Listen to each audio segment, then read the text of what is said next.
Kimuhemuhe kuelekea uchaguzi mkuu wa Tanzania mwaka 2020 ndio ambayo FIFA ndo iko sasa hivi hapa kati hapa. Watu watazungumza hichi uchaguzi.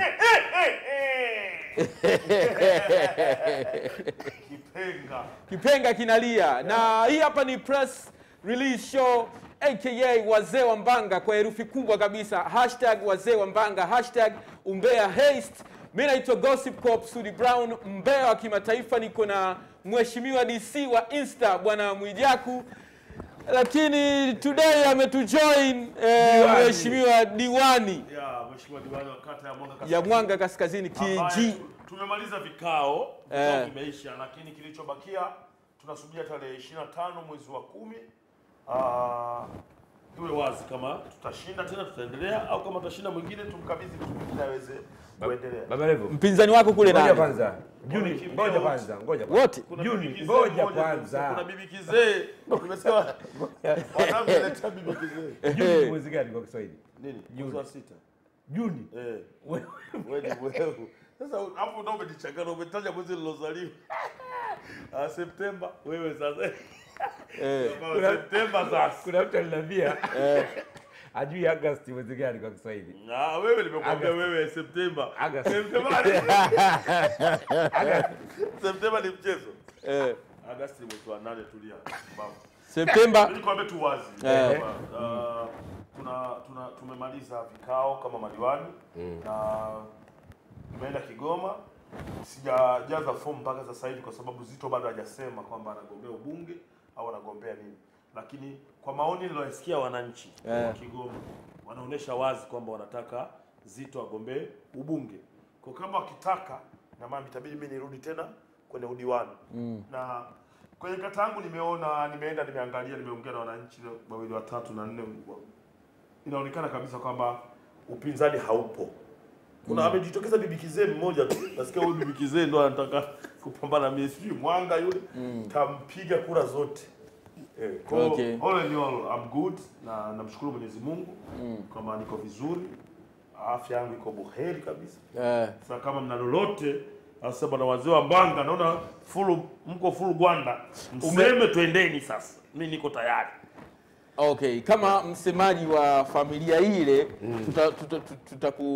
tuna vitu viwili vitatu hapa. Lakini ndani ya miaka 5 mafanikio ya Baba Levo ni yapi katika udiwani? Nitafanya kwa sababu ni mengi. Nikisema nitaje yote kipindi hichi kitatosha. Sawa, kidogo. Haya, tunazungumzia labda nizungumzie kwa category. Kwa mfano miundombinu maana ni barabara na kile kitu. Nimejenga barabara 8 za vumbi, 2 za lami. Uso bwana. Tafsiri yake ni kwamba kama ningekuwa ni diwani wa Sinza, na maana ningekuwa nimeimaliza Sinza yote. Lakini kata yangu ni kubwa sana. Kata yangu ni sana kutoka hapa mpaka Shoppers. Kote kule ni kata yangu. Uzunguke, uunganishe na lami, urudi mpaka Mwenge, uje utokeze Clouds. Hiyo ni kata moja. So ni kata kubwa sana. Ina wapiga kura zaidi ya 35,000. Ina wananchi zaidi ya 35,000. Ni kata kubwa sana. So tumejenga barabara. Paka zingine paka sasa hivi paka zimeshaanza sasa kuharibika na tunataka zifanywe marekebisho. Naweza kukutajia haraka. Tumejenga barabara Mabatini, ambayo hiyo barabara walikuwa wanalima barabarani wananchi. Ukiona watu wanalima barabara unajua barabara hamna. Tumejenga BBT road ambao na penyewe hapo ilikuwa inatokezeka kwa Kinazito, kulikuwa wameshimba shimo la takataka limechimbwa barabarani. Na maana watu wanarudika takataka barabarani. Tumejenga barabara ya kuzunguka soko la Nazareti ambayo nao maji ya mvua yalikuwa yanapita katikati ya soko. Yaani mvua ikinyesha kwenye milima, kwa sababu kata yangu ina milima huku na huku, afu katikati kuna bonde. Ina maana yanapita katikati ya soko. Ina maana kama ulisahau kikapu vibaya kimeenda. Umeelewa vizuri?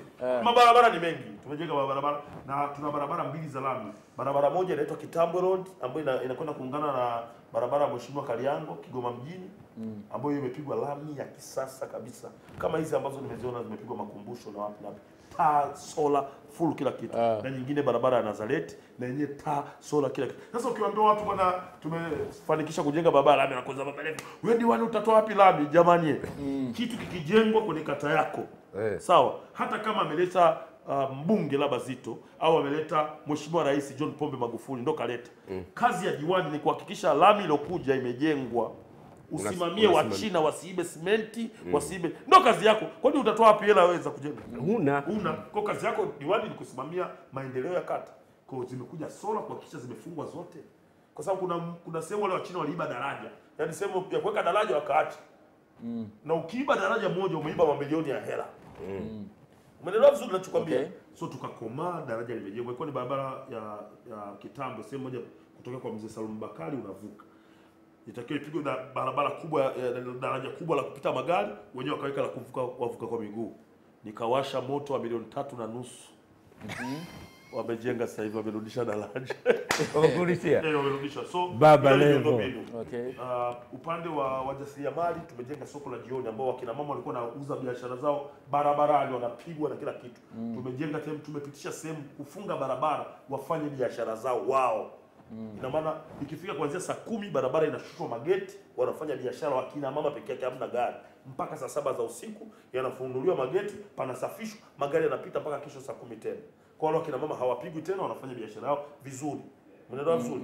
Hiyo ni wajasiriamali. Upande wa afya kulikuwa na kituo kimoja, zahanati moja inaitwa Msufini kwenye Katanga. Wakati nakuwa diwani, ile zahanati ilikuwa ina wakataa moja. Hakuna walichokuwa na kitibu pale zaidi ya kupima watoto, ile kliniki uzito tu, biashara imekwisha. Sasa hivi Sudi hata ukienda kule kujifahamu ambako kwa Fiesta ikienda Kigoma, maana sasa hivi lazima mjali kama Fiesta ikiwa lazima Kigoma mje. Umeona bwana? Ukienda ukirukaruka vibao ukapata magonjwa yote ya ajabu, unatibiwa sasa hivi pale, mpaka magonjwa ya ajabu. Ya ajabu. Mambo ya UTI sina maana mtu anapata gonjwa la ajabu ashinda nina UTI, kumbe ni mabalaka shaya kulumula. Anakimbia UTI. Anasikiliza. So yote sasa hivi pale yanatibiwa. Hongera sana. Imekuwa ni kitovu cha kusaidia mpaka kata zingine wanakuja kutibiwa pale. Okay. Hiyo ni upande wa afya. Upande wa elimu ambako ndio nilikuwa nimebanwa sana. This time ndo wakati namalizia ndo tumeacha tunaanza kujenga vyoo, kwa sababu kulikuwa na shida shule moja inaitwa Masanga Sekondari.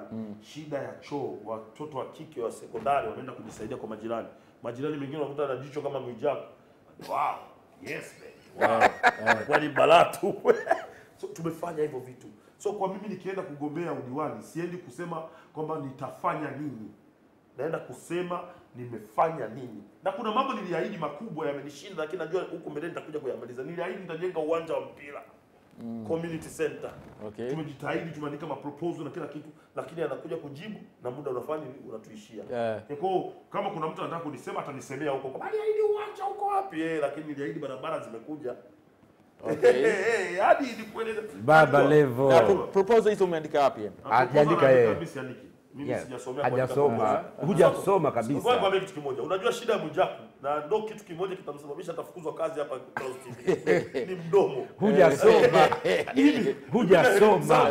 Mimi mtu mwenye elimu zangu. Wewe proposal unajua na page ngapi? Proposal na page ngapi? Unajua proposal. Unajua huyu. Kama leo kuna bibi kizee mmoja hivi Kigoma. Mtoto wake alikuwa anasoma chuo kikuu. Eti katoka chuo, mtoto wake kaja hapa. Eti huyo ametoka chuo, aje tutengenezene ka friji. Eti sasa wewe umesoma chuo kikuu ndio utakuwa unajua kutengeneza friji, kutengeneza redio. Proposal ina page ngapi? Proposal ina wataalamu. Umeona sasa? Ile ni swali kusubiri. Ile ni swali la kuuliza. Proposal inaweza kuwa hata na page moja. Huyu hajui vitu. Subiri, huyu hajuagi vitu huyu. Ngoja kumwacha tuelezee. Tulia hapo ndo kusoma. Proposal, kuna watu ni wataalamu wa kuandika proposal. Watu gani? Inakuwa ina ushawishi. Wataalamu wamesomea mambo. Kuamini huyu. Hata Zito ni mtaalamu wa kuandika proposal. Zito anaandika. Zito anaandika. Anaandika. Kaleta mradi kwa mfano Kigoma, kaleta mradi wa Wajapani wa kujenga shule ilikuwa inaitwa Aga Khan Primary. Sasa hivi wamejenga wanaleta $100,000. Wameleta pale, wamejenga, imebadilika, imekuwa sekondari inaitwa Lubengera Sekondari. Ile Lubengera ile? Sasa vitu ni wataalamu. Lubengera ilikuwa ni ya zamani ya kale. Yes. Aga Khan. Wamesoma watu wa zamani. Bwana, umenikumbusha nyumbani. Kuna wataalamu ambao wamesomea mambo ya kuandika proposal, wanajua. Usiwe kiherehere. Umeona mimi nimekuja kukuomba wewe unisaidie kutuma nyimbo na nili MTV na wapi TV mengine. Mimi ni kama sijui. Na kuomba wewe. Najua mwenyewe hujui, lakini kuna sehemu umefunza umeunga. Paka. Sasa hivi tunaweza kunitumia nyimbo bila hela. Hela nitakupa, lakini mpaka nione MTV wamejibu. Sawa. Unajua sasa tumepokea nyimbo na maisha yako vizuri. Hapo umekula hela yangu, vinginevyo nitavua joho hiyo. Okay. Bwana Baba Levo, kwanza mimi nikupongeze. Tukiacha masiara, ni kijana ambaye unapambana. Unafanya kitu kwa ajili ya nchi yako, unafanya kitu kwa ajili ya taifa lako.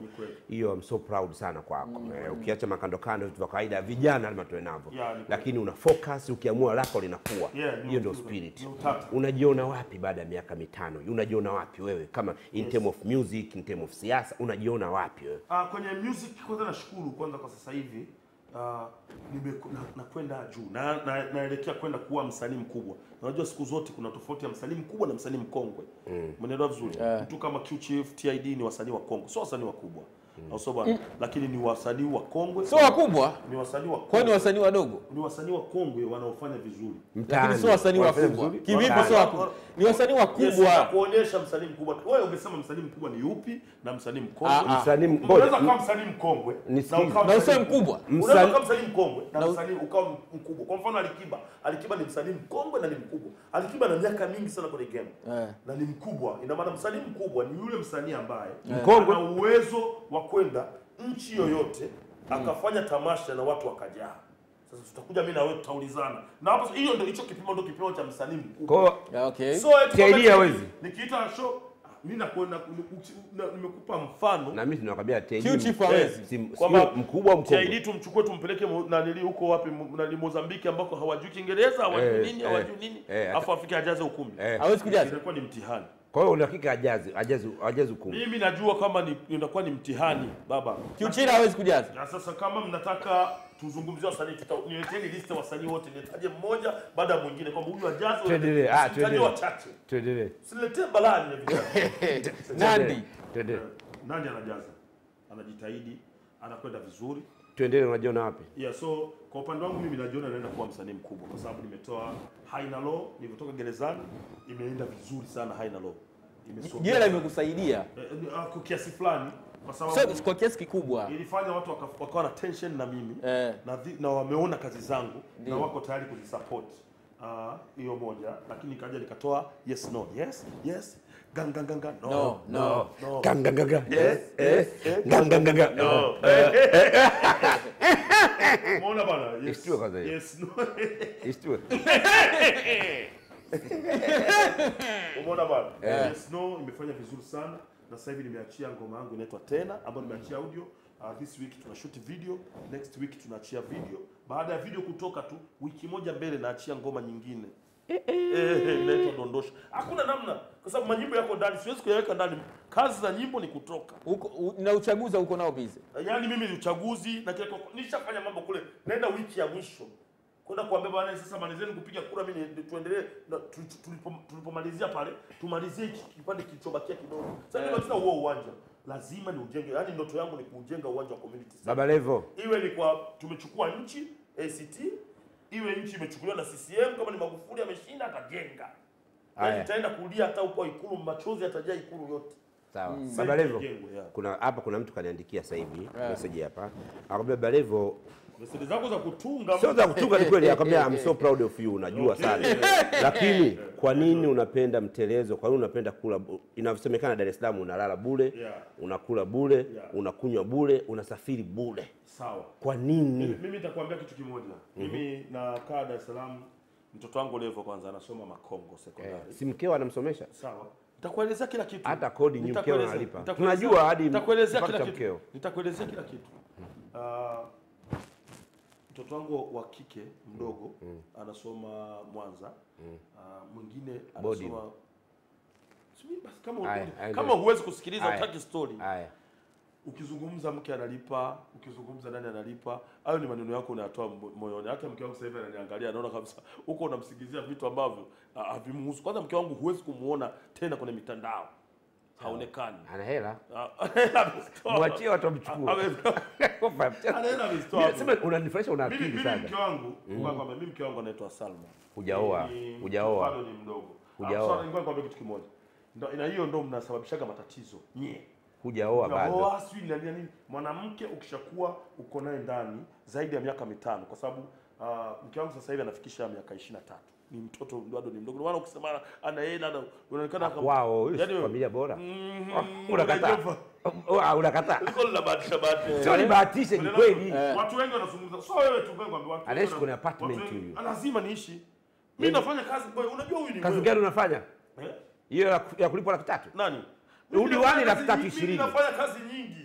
Mimi nafanya kazi nyingi, mimi nafanya michakato mingi. Mimi nakimbizana na maisha kuliko wewe unavyofikiria. Wewe unakaa Joho hili, unaenda kutafuta habari. Wakati unatafuta habari, mimi natafuta hela. Wewe upo kwa Shilole unakula bure pale.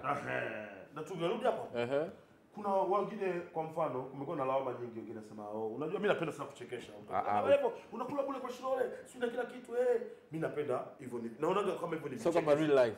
Hadi hivyo naonaga mimi kwangu naona ni vichekesho kwa sababu Shilole anakujaga nyumbani kwangu au anakuja labda magetoni na kwa sababu Shilole mimi ni mwanangu, ni damu yangu mimi. Umeona bwana? Tunapika, anakula. Kwa nini inabidi naye nalipa? Naye anakuja pia analipa sasa. Ila wewe unaenda sana kwa Shilole. Ni sawa, lazima niende kwa sababu yeye ndo tajiri. Kwanza unajua kitu kimoja ujue. Kwanza kabla ya yote, Shilole ndo tajiri. Shilole ndo ana uchumi. Kwa maana mimi hata wakati inatokea vita hii katikati hapa, mimi nilikuwa najaribu kumshauri ndugu yangu wa karibu. Namwambia Shilole tajiri, amna ndugu yangu upande wa pili. Uchebe. Namwambia hakuna sababu yoyote ya kumpiga mtu ambaye tajiri ana uchumi. Na wewe bado uko kwenye opportunity kubwa ya kuchuma. Au sio bwana? Ukishakuwa umeshiba sasa. Yaani ndo unamuelekeza hivi. Kwa kumbe Uchebe alikuwa anakula, yaani alikuwa anatumia Shilole kwa kila kitu. Achume baadaye akiwa kwenye uchumi vizuri ndo ambwaga. Baba leo ndo alikuwa anatoa maelekezo.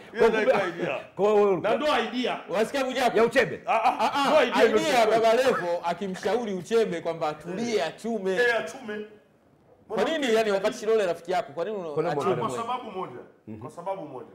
Shilole ni mmoja kati ya wanawake ambao yeye anapenda furaha muda wote. Yaani stress ndogo tu, yani inaweza kumsababisha akafanya kitu ambacho wewe usiamini kinatokea. Ndio maana mimi nilikuwa naona kama ndugu yangu ilikuwa ni opportunity kwake. Angetoka kimaisha. Sudi Brown, ukipendwa na tajiri, awe mwanamke amependwa na mwanaume tajiri, awe ni mwanaume amependwa na mwanamke tajiri. Ni opportunity. Umetoka hiyo, kutulia. Yes, unatakiwa utulize akili, uangalie kwa sababu kawaida ya maskini, sifa ya kwanza ya maskini ni kutulia.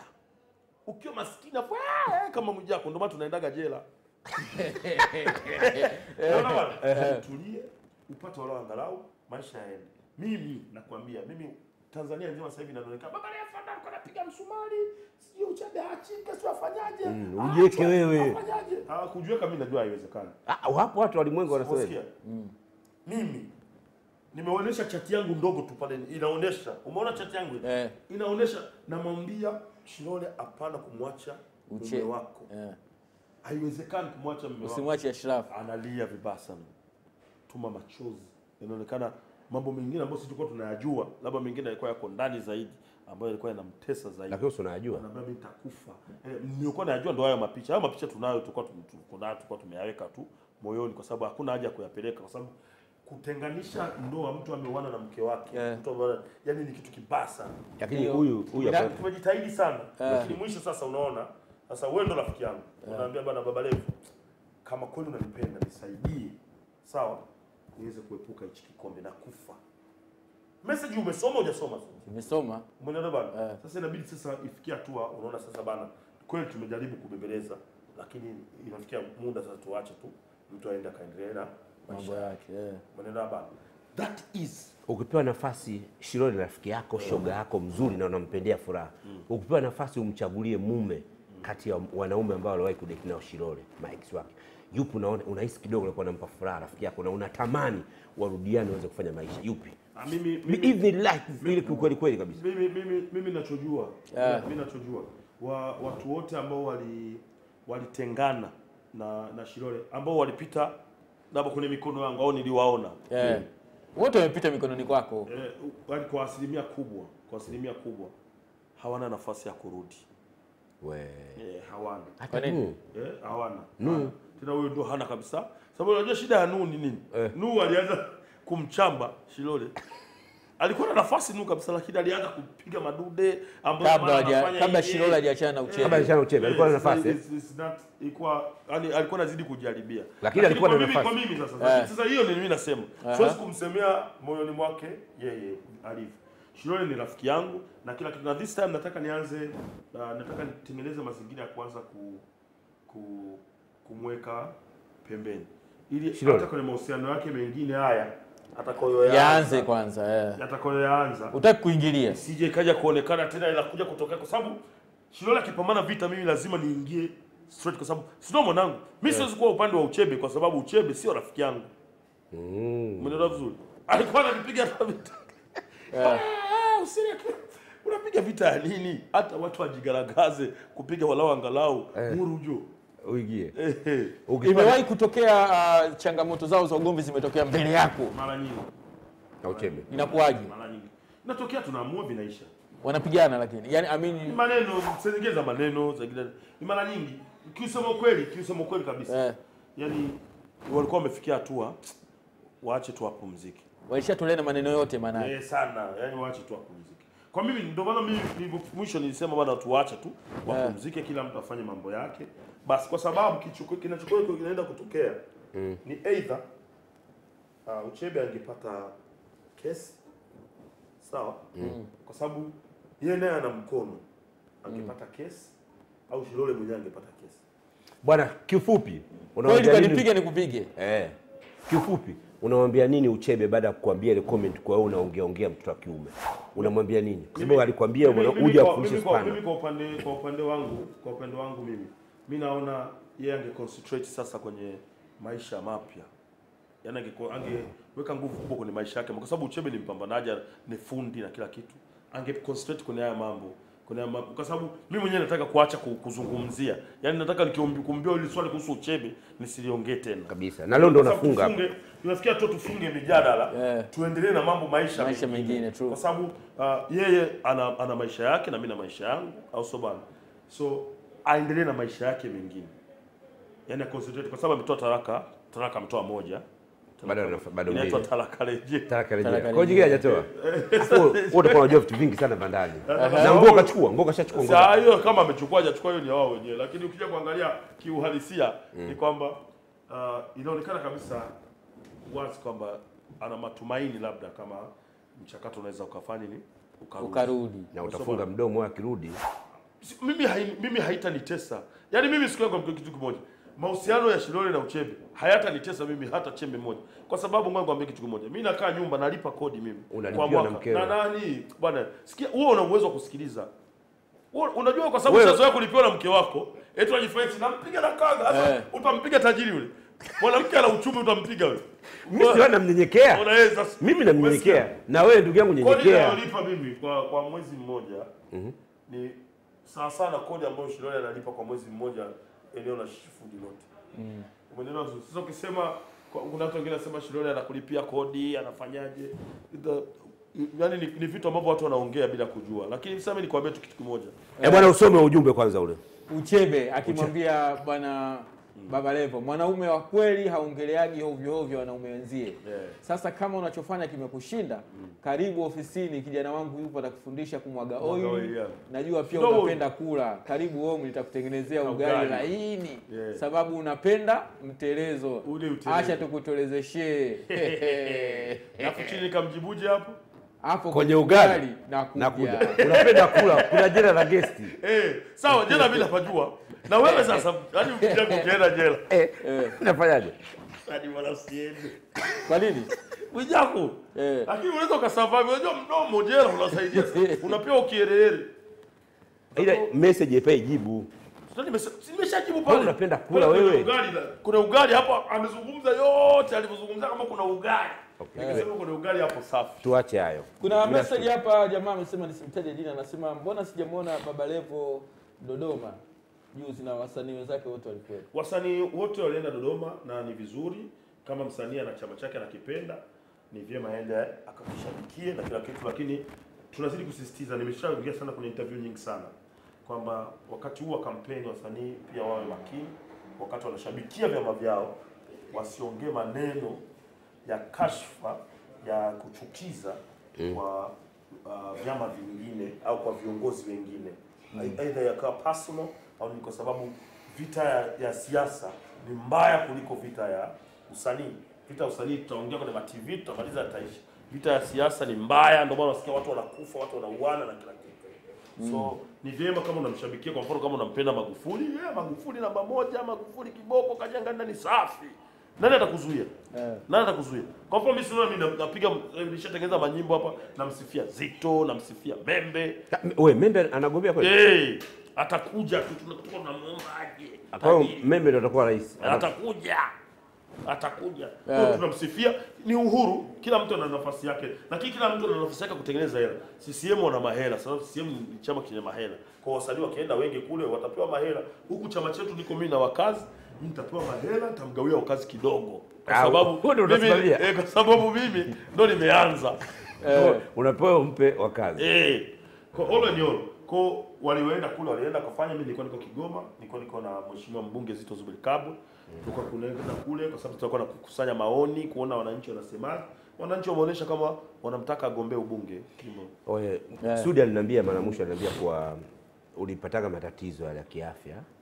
Na sijajua kama ulipona au vipi. Sudi akasema mtoto wako wa mwisho ana miaka mingapi? Mtoto wangu wa mwisho? 5. Sudi ananiambia baada ya mtoto wako 5 na ni wewe kuna matatizo ya kawaida kibinadamu. Ushapata damu. Yapi? Mimi siwezi kusema mwenyewe, unasema kwa yale yanakufanya yanafanya unyenyekevu. Yanafanya awe mnyenyekevu sana sasa hivi. Kwenye swali la mahusiano amekuwa mnyenyekevu sana. Yapi yale? Unajua wewe sasa unatoka wewe. Sikia, unatumia vumbi? Sijui. Mbona anasema unatumia sana? Vumbi la Kongo ni wanatumia watu ambao wanafanya mapenzi na wanawake wanaojiuza. Ndo kazi ya vumbi la Kongo. Sababu huwezi kupaka vumbi la Kongo kwa mke wako. Kwa sababu vumbi la Kongo, kazi ya vumbi la Kongo ni kutengeneza guns kwenye sehemu zako ili usifike kileleni. Sasa unafanya uko na mke wako, unataka usifike kileleni, unataka iweje? Kwa sababu unafanya ili iweje? Ukipata wanawake wanajiuza mahanangwa, ukishachukua ndio unapaka vumbi la Kongo ili unyoshe. Mimi siwezi kwa sababu mimi niko na mke wangu. Ulijuaje kama inatumika? I know it, kwa sasa mimi nakaa na watu wanapaka vumbi la Kongo. Mimi mwenyewe nilikuwa naliuza. Mimi kuna biashara sijafanya. Mimi nafanya kila biashara. Mimi natafuta hela. Mimi mtu goma hili hapa na ndugu yetu. Goma na ndugu yetu. Basi ndio maana huo alipopata hizo taarifa akahisi labda wewe ndio mtumiaji mkuu. Akaja akaniambia bwana Baba Levo akija hapa bwana lazima tunani. Mimi najua Mwijaku ni mtunga story. Lakini na mimi sasa ndo bigwa wa kutengeneza hizo story. Ulikuwa unaliuzaje na wateja wako wakubwa walikuwa ni watu aina gani? Kwa kifupi ni kwamba it's not a good business. Nimeacha kuzungumzia kwa sababu ni biashara ya hovyo. Unaamini ushirikina? Kivipi? Siamini. Mbona tetesi zinasemekana kwa? Mimi nimemwomba Mwenyezi Mungu hadi katika vitu ambavyo siwezi kukubaliana navyo. Ndio maana unajua mimi natoka Kigoma. Sio nikwambia mimi nimemwomba Mwenyezi Mungu. Nilipokuwa gerezani nilimwomba Mwenyezi Mungu anisaidie nitoke gerezani na nitaitangaza jina lake popote nilipo. Na ndio maana ukisikia ngoma yangu mpya inapoanza hii tena nasikia Mungu mwenye baraka na kushukuru kwa hizi fanaka. Naimba ninavyotaka, fungua njia nivuke mipaka. Nyota izidi kuwaka. Nipate nitoe sadaka. Twende ni hatari. Bwana ile nataka tena. Nataka tena. Nataka tena. Nataka ni. Sasa all in all. Yes. It's good. Mimi sipendi kuongelea mambo sana kwa sababu sasa hivi kwenye TV watoto wangu wamekaa wanaangalia, wanajua baba yuko kwenye interview. Yupo kwenye kazi. It's not good kuongelea mambo hayo, lakini namshukuru Mwenyezi Mungu. Tunaishi maisha mazuri, tunafanya kazi vizuri. Nimewaambia kama wiki ijayo naachia video yangu nyingine mwisho wa mwezi huu, sawa? Baada ya kupata kinua mgongo tena kupitia TV bana. Jamani, Mheshimiwa Jafo, tunaomba utupe kinua mgongo chetu. Madiwani tumemaliza, mawabunge washapata. Sisi madiwani tumewakosea nini jamani? Tupeni kinua mgongo chetu, kila mtu aende akafanye maisha yake. Tumeshafanya kazi miaka 5, mtupe kinua mgongo chetu sasa, tunasi tupumue. Wananchi washatoa jasho la kutosha. Jazna kwa ngapi zile? Sijui watatukata. Sasa watatukata wakatupa 400. Haiwezekani. Wewe yako milioni 50 hivi. Haifiki. Milioni 50 inafika miaka 5. Walomaliza iliyopita nasikia walichukua kama mamea walichukua milioni 30, wa kawaida walichukua 16 siku 17. So sisi labda kwa sababu tunataka tukaongezewa kidogo, labda ikawa kama 25 inanitosha. 25 napiga video zangu 2, nalipa ada za watoto wangu mpaka wanamaliza shule. Yaani namaliza kabisa, naenda na saini mkataba na shule zao. Bwana 4 hapa. 4 hapa, biashara imeisha. Na video zako 2. Basi. Sema umekuja vizuri, sikuficha, umefocus sana. Unasema umefocus, unajua nini unafanya. Mimi nikwambia tu kweli, mimi nilikuwa na uwezo mkubwa kwenye muziki tangu zamani. Kwa nini ukaonekana? Nilianza game mwaka 2000. Huu ni mwaka 2020. Ni miaka 20. Ndio. Kwa nini ukaonekana? Ulikuwa sionekane kwa sababu muziki nilikuwa na uimba mimi. Muziki nilikuwa naimba, ulikuwa naimba muziki wa mbele. Yaani nilikuwa naimba muziki ambao bado hujafikirika huko. Huko ni wa mbele. Yaani yale mayala. Ndio haya yamekuja kutokea huko mbele sasa hivi. Kwa mfano hii nimetoa ile high na low. Low inafanya ni wakabekolo. Ule muziki nimeshauimba mimi ni kwa P-Funk mwaka 2005. Unaitwa Wanyee. Wananichokoza. Wanyee. Unalikumbuka? 2005. Nimekuja kurudia 2020 linakuwa hit. Unanielewa vizuri? Kwa mimi nilikuwa naimba muziki wa mbele. Lakini pia tension ya Watanzania kuniangalia baada ya kutoka jela. Yes, wameniangalia na sasa hivi nikwambie tu wazi. Nimeona kuna maoni mengi sana, watu wanapiga comedy, piga stand up comedy, nataka nipige sasa lenyewe. Sasa unaona kuna watu wanachekesha nikikaa hivi, kuna watu wanachekesha na kuna watu hawanichekeshi. Tunatakiwa tuchekeshe watu. Tunatakiwa watu wafurahi, yani watu enjoy. Au sababu kuna watu ambao tuko nao, tumekaa nao, tunatengeneza plan. Kama itawezekana watanilipa vizuri, tunataka tuanze kupiga vitu. Unafanya, unakaa na ukumbi, unayumba nao ukumbi masaa 2 na utapige na Peter Msechu.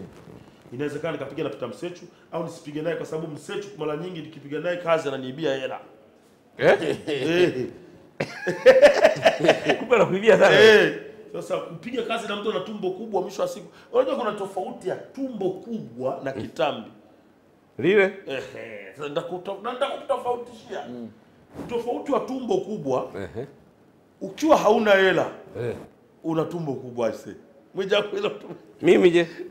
Mke wangu anakuona, mke wangu anakuona. Ukiwa na hela, chunga mdomo. Ukiwa na hela, chunga mdomo. Unakuwa na kitambi.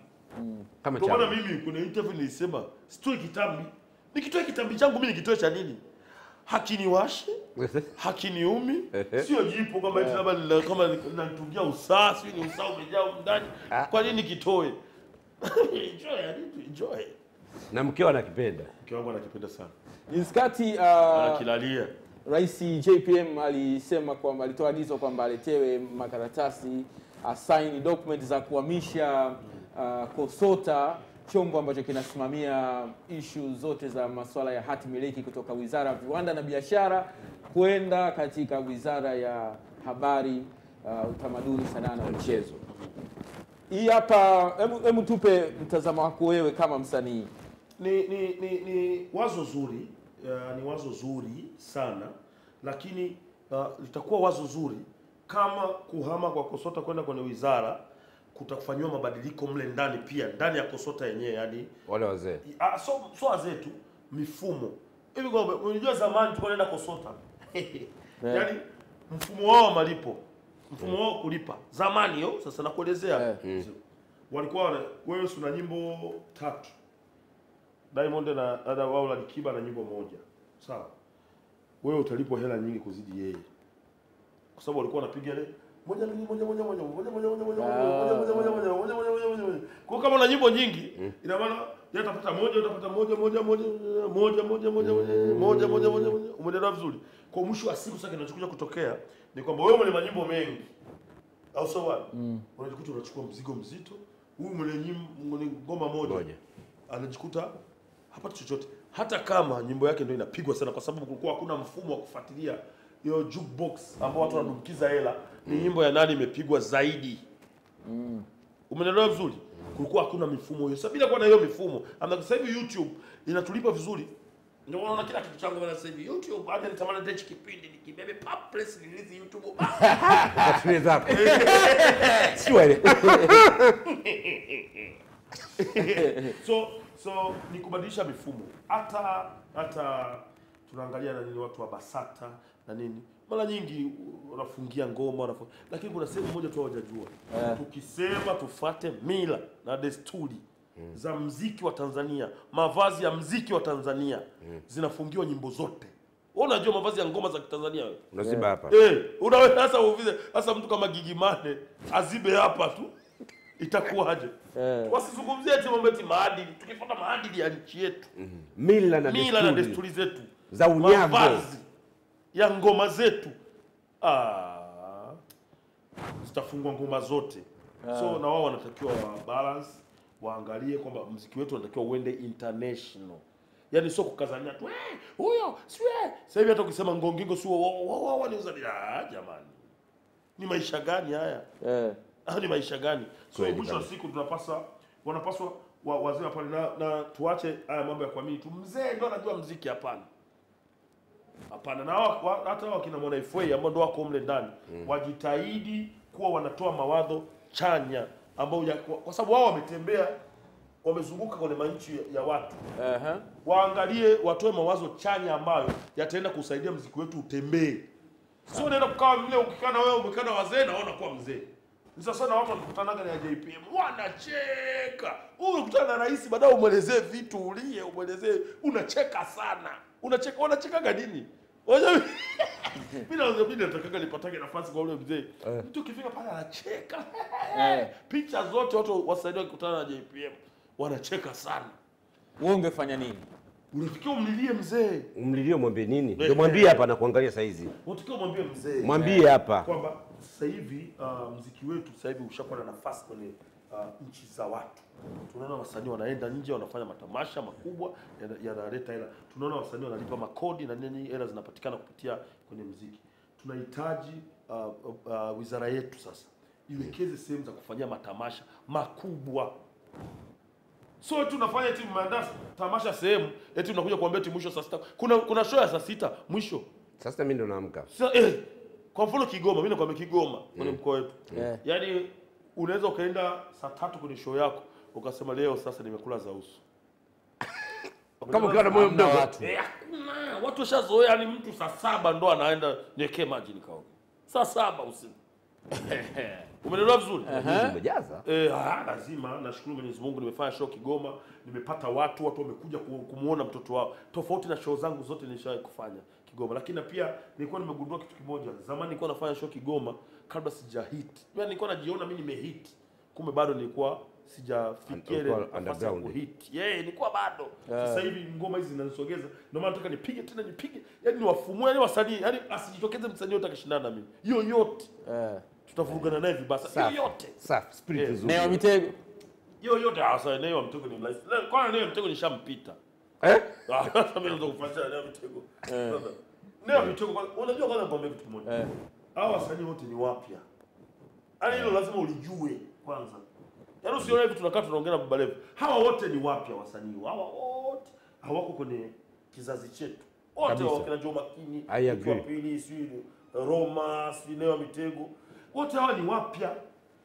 Wamejifunza kupitia nyinyi. Wametukuta sisi tupo kwenye game. Neo Mitego ngoma yake ya kwanza ana rekodi Bongo Record, baadaye anatoka Bongo Record anaenda. Unajua ngoma ya kwanza ya Neo Mitego? Ajui bwana cha EP Kazala Digitali. Itanjia za panya mzee weka mitego. Mitego inaitwa. Sisi tushapiga mangoma. Angalia vijana. Nikwambie tu wazi kwamba sisi ni wasanii wa zamani.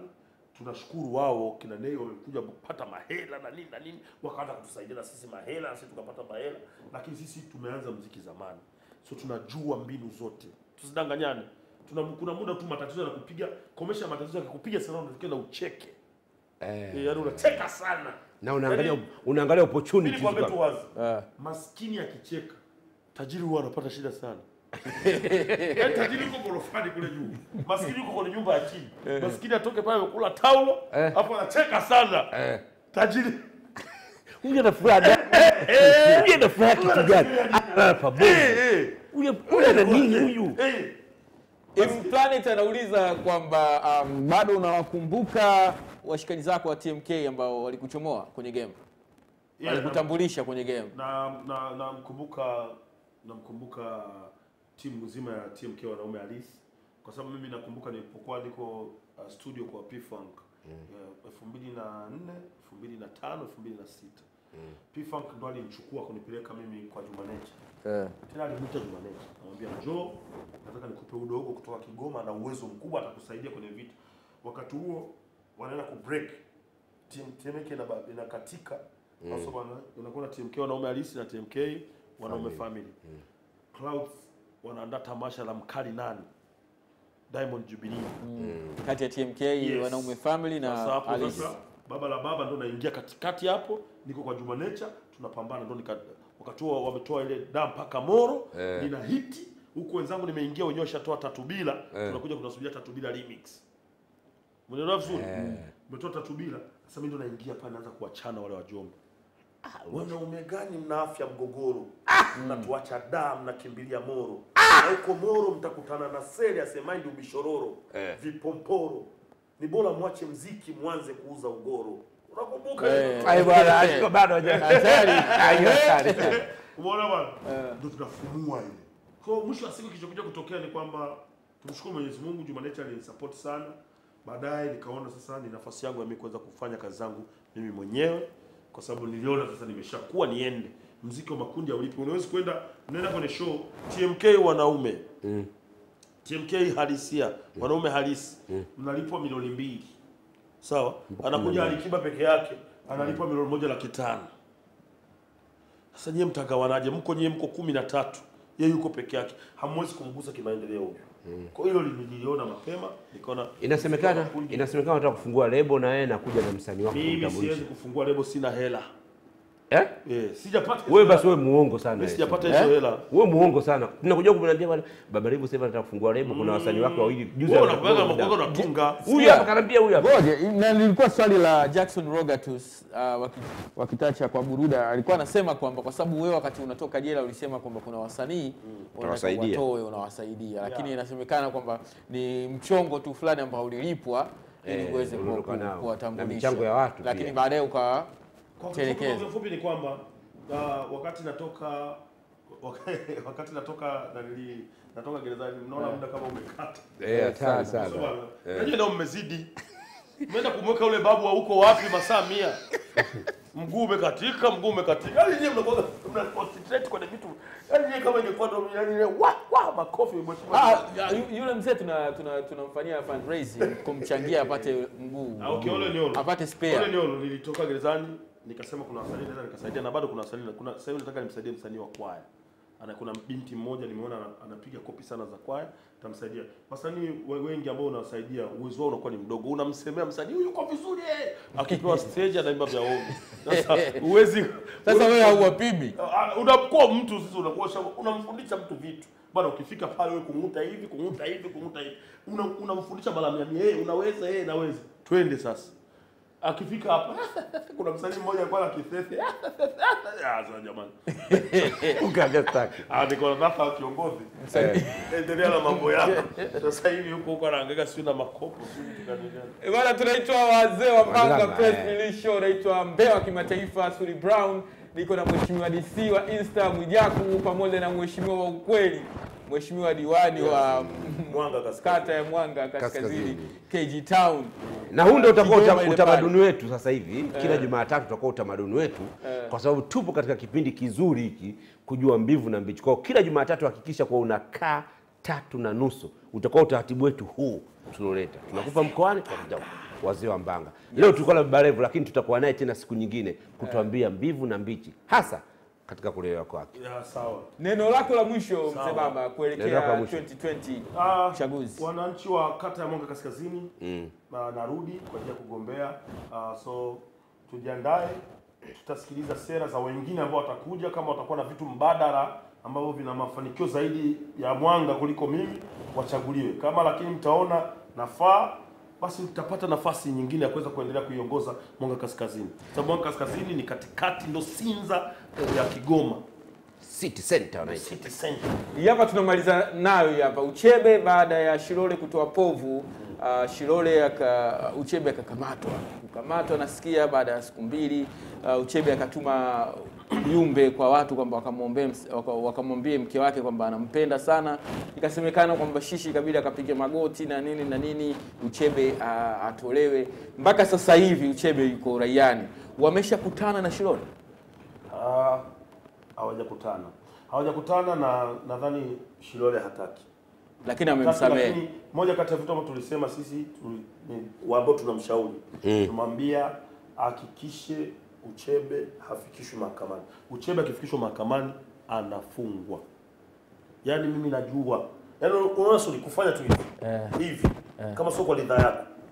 Yaani kama ukienda kunishtaki kwamba bwana huyu anaonekana kama anataka kunipiga akanigusa. Unajua unataka uende jela muda gani? Sheria inasema uende jela mwaka mmoja. Linaitwa shambulio la kawaida. Kuna shambulio la kudhuru mwili ambalo tunatakiwa upeleke PF3 chini na nini na shambulio la kawaida maximum kufungwa ni mwaka mmoja. Ndilo ambalo nilifungwa mimi. Shambulio la kawaida kwa sababu askari alishindwa kupeleka vidhibitisho kama alipigwa, kama ulipigwa mangumi na makofi, ulienda hospitali sikwenda. Una PF3 husikufanya. Alinishambulia kikawaida tu. Kwa sikuumia. Kwa ikaonekana kama ulimgusa, basi unatakiwa uende jela mwaka. So mimi na ndo namsisitiza Shilole yuko ameenda Arusha leo, tumempeleka airport kwa ajili ameenda kwenye nani ya Umi Mwalimu, kwenye kazi ya Umi Mwalimu huko. Wewe ndio umemsindikiza airport? Lazima. Achaje kumsindikiza tajiri wewe? Yaani unajua Mwijaku wewe utaka kunichanisha mimi na Shilole, kutaka kuniachanisha na tajiri. Okay. So tumesisitiza sana ahakikishe Uchebe hafiki mahakamani. Vinginevyo atafungwa kwa hali ilivyo. Kwa naona mazingira yalivyo, watakuja hapa haki za wanawake, haki za binadamu, haki sio za nini. Wanawake wana haki nyingi. Yaani haki zote zikikuangukia kuna haki moja tu, ukinasa haki moja.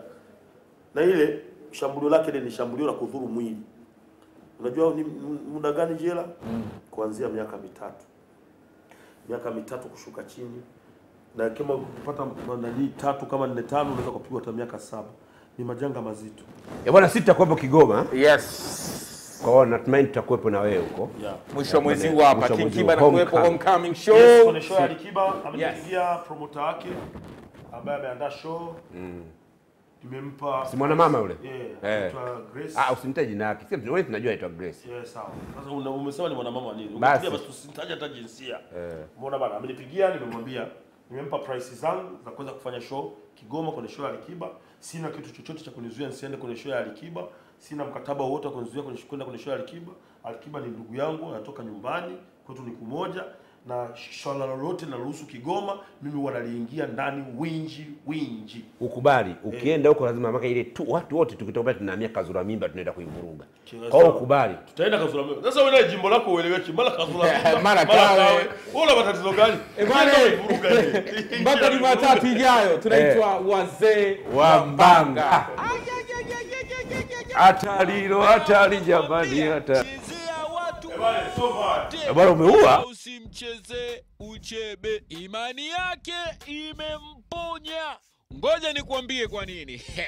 Hivi karibuni wiki iliyopita Shilole si break mitandao na habari zote kwa kuchapisha picha zinazomuonyesha akiwa amechezea kipondo heavy, kipondo ambacho alidai kimesababishwa na mume wake Bwana Ashirafu aka Uchebe.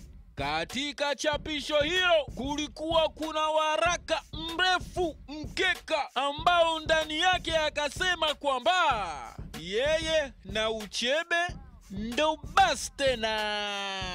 Basi unaambiwa watu wakaanza kutoa maoni yao, asasi za kiraia, wanasheria.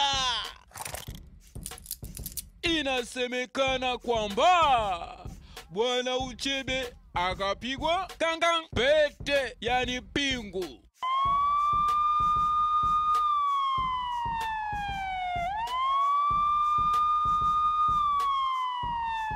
Chui ndani. Siku ya kwanza ndani, ya pili ndani. Inasemekana kwamba Uchebe akaskuti, akajikuta ana miss marosoroso ya Shishi Food pale.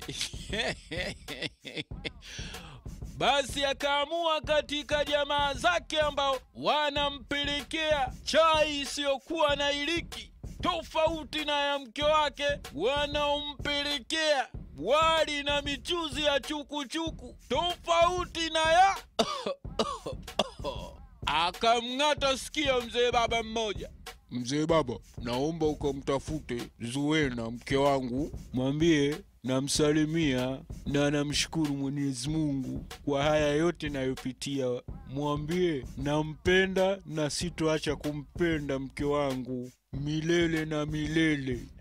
Unaambiwa Shishi alivyopata ujumbe huo, we akavuta waya haraka mno, faster sana. Gring gring gring gring. Alo, mheshimiwa? Alo Shishi. Nakuomba, please, niko chini ya miguu yako. Chini ya miguu? Mbona sikuoni hapa? Hamna mheshimiwa, yani namaanisha kwamba nakuomba tafadhali, kama inawezekana Ashrafu kuachiwa leo, naomba achiwe jamani. Ndo pale wambea wanaposema wapenda nao wakigombana, shika jembe ukalime mzee baba na mzee mama. Usithubutu kushadadia.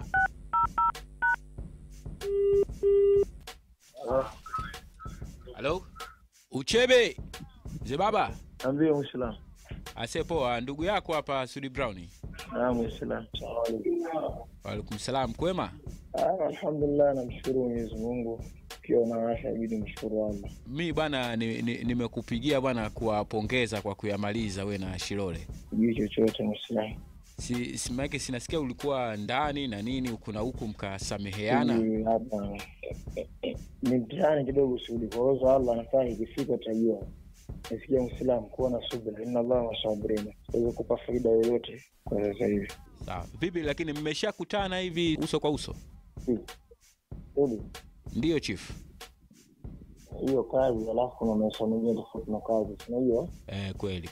Kuwa na subira, Allah atafanya vizuri, inna Allah wasabirina. Sasa Uchebe, nilikuwa nataka kufahamu hivi hii issue ilikuwa inakwama kwenye level ya familia mpaka ikafika kwenye mitandao? Wakati ukifika utajua, sio kuzungumza lolote kwa uwezo wa Allah. Sawa. Shilole bado ni mke wako? Mchana mwema inshallah. Shilole ni mke wako? You heard?